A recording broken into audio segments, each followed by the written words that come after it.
Hello guys. Welcome to kelompok 4. Kita akan bincang-bincang santai membahas kasus Yuyun dan pemerkosaan 12 santri di Indonesia. Sebelum itu, jangan lupa subscribe, like, and comment video kita. Kita langsung aja ya. Assalamualaikum warahmatullahi wabarakatuh. Kami dari kelompok 4 akan membahas kasus Yuyun dan pemerkosaan 12 santri.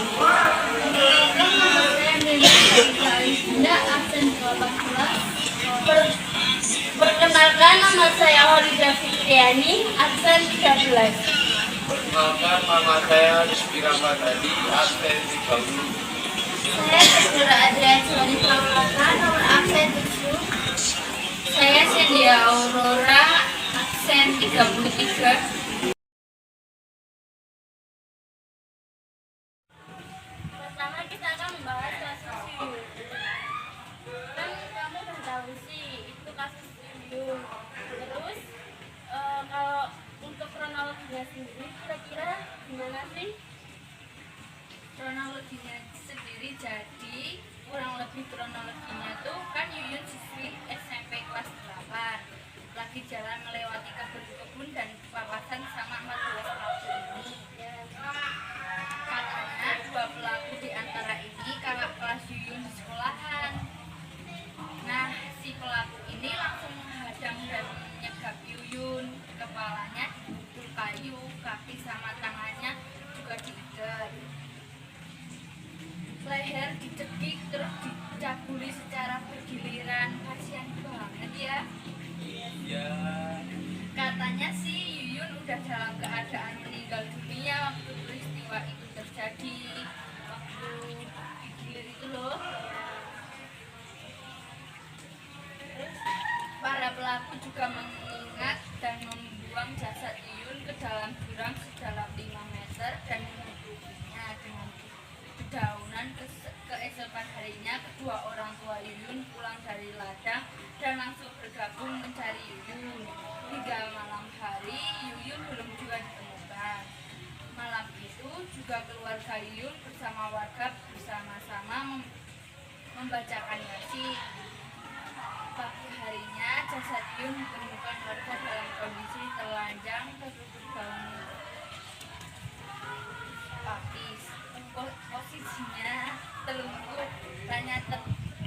tangannya terikat tali dan dari atas sampai bawah paha. Terus banyak luka lebam bekas pukulan. Terus kamu tahu nggak kan dalam kasus ini ada tuh kan modus-modus yang dilakukan sama pelakunya. Modusnya apa aja sih? Terus proses kata di mata. Nah, untuk kronologinya sendiri kira-kira salah. Nah, kasusnya kan lumayan gede nih.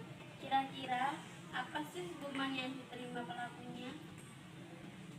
Hukumannya si otak pembunuhan Yuyun berinisial Z, umur 23 tahun, divonis hukuman mati. Sedangkan pelaku pembunuhan Yuyun divonis 20 tahun penjara dan denda 22 miliar rupiah. Sisanya karena memang di bawah umur, jadi dikasih rehabilitasi di lapas.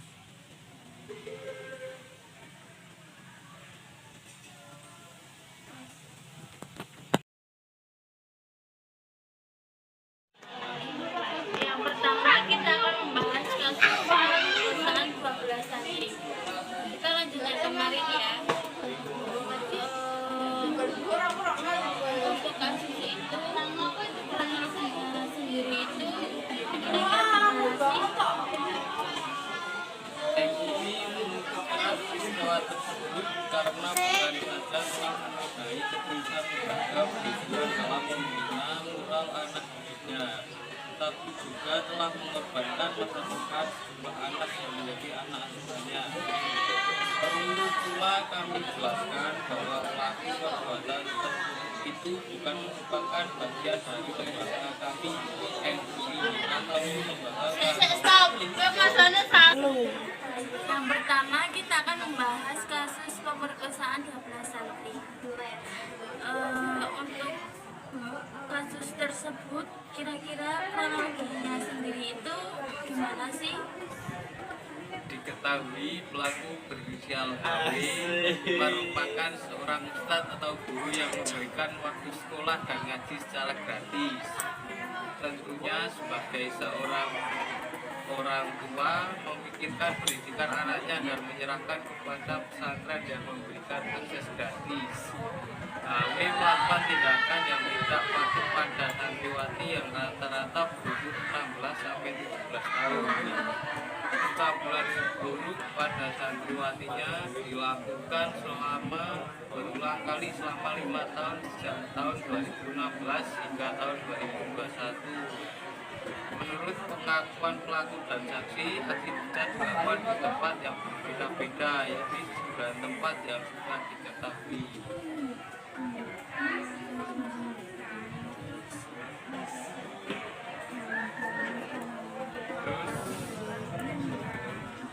MUI mengutuk keras peristiwa tersebut karena bukan saja telah menodai ketulusan lembaga pendidikan dalam membina moral anak didiknya, tapi juga telah mengorbankan masa depan jumlah anak yang menjadi anak asuhannya. Perlu pula kami jelaskan bahwa pelaku perbuatan tertutup itu bukan merupakan bagian dari lembaga kami MUI ataupun lembaga keagamaan lainnya, termasuk bukan bagian dari lembaga forum pondok pesantren kota. MUI juga menyerahkan sebelumnya kepada lembaga hukum untuk menangani dan bahkan untuk memberikan hukuman seberat-beratnya kepada pelaku perbuatan bejat itu.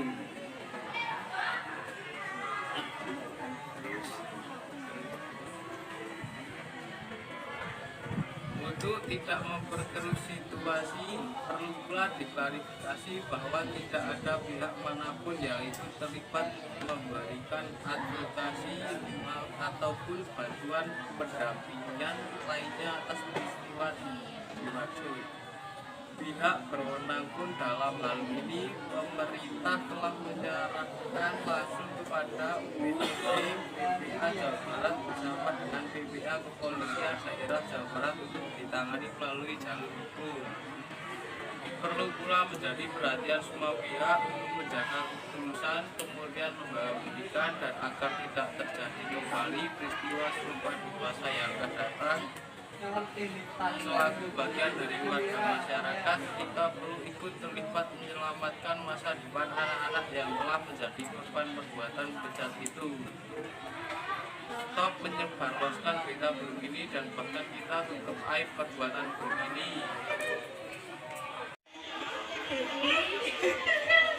Kesimpulannya dari kasus tersebut karena kurangnya perhatian terhadap kasus-kasus pemerkosaan di Indonesia, lemahnya hukum yang menanggulangi kasus pemerkosaan di Indonesia, dan kurangnya pemahaman kepedulian terhadap wanita. Dan cara pencegahannya dengan memberi hukuman yang seberat-beratnya terhadap pelaku kekerasan seksual dan tidak pandang bulu, memberikan perlindungan kepada seluruh wanita di Indonesia.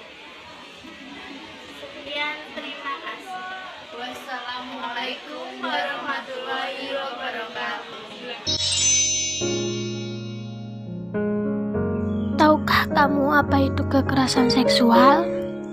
Kekerasan seksual adalah setiap perbuatan merendahkan, menghina, melecehkan, menyerang tubuh, atau menyerang fungsi reproduksi seseorang yang berakibat atau dapat berakibat penderitaan psikis dan fisik, termasuk yang mengganggu kesehatan reproduksi seseorang dan hilang kesempatan melaksanakan pendidikan dengan aman dan optimal. Berdasarkan jenisnya, kekerasan seksual dapat digolongkan menjadi kekerasan seksual yang dilakukan secara ada verbal, non-fisik, fisik, bisa juga melalui daring atau melalui teknologi informasi dan komunikasi. Kasus kekerasan seksual terus bertambah setiap harinya. Bahkan pelaku kekerasan seksual bisa dari lingkungan sendiri, seperti orang tua kandung maupun tiri, saudara, dan kerabat dekat. Kasus yang paling sering terjadi adalah korban tidak menyadari atau diancam agar tidak memberitahu orang lain tentang perilaku yang diterimanya. Kementerian Pemberdayaan Perempuan dan Perlindungan Anak melaporkan ada 797 anak yang menjadi korban kekerasan seksual sepanjang Januari 2022. Jumlah tersebut setara dengan 9,13% total anak korban kekerasan seksual pada tahun 2021 lalu, yang mencapai 8.730 korban.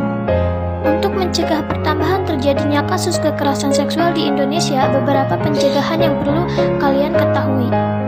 Berikut beberapa cara menghindari kasus kekerasan seksual yang bisa kalian terapkan. Jangan percaya penuh. Sebagai makhluk sosial, mohon untuk tidak percaya penuh kepada seseorang maupun baru kenal atau sudah dekat sekalipun. 2. Hindari obrolan berbau porno. Cobalah untuk menghindar ketika ada seseorang yang sedang membahas obrolan berbau porno, karena itu menyebabkan timbulnya hawa nafsu kepada seseorang. 3. Berani bersikap tegas. Berani bersikap tegas walau lawanmu itu adalah seorang pria. 4. Mempersiapkan alat pelindung diri. Siapkan alat pelindung diri untuk berjaga-jaga agar dirimu tetap terhindar dari kasus kekerasan seksual. 5. Berani melaporkan ke pihak berwajib. Jika kamu sedang mengalaminya, jangan segan-segan untuk melaporkan. Jangan biarkan orang tersebut makin menjadi-jadi. Stop kekerasan seksual, jaga dirimu, jaga masa depan. Dirimu berharga, kamu berhak untuk bahagia.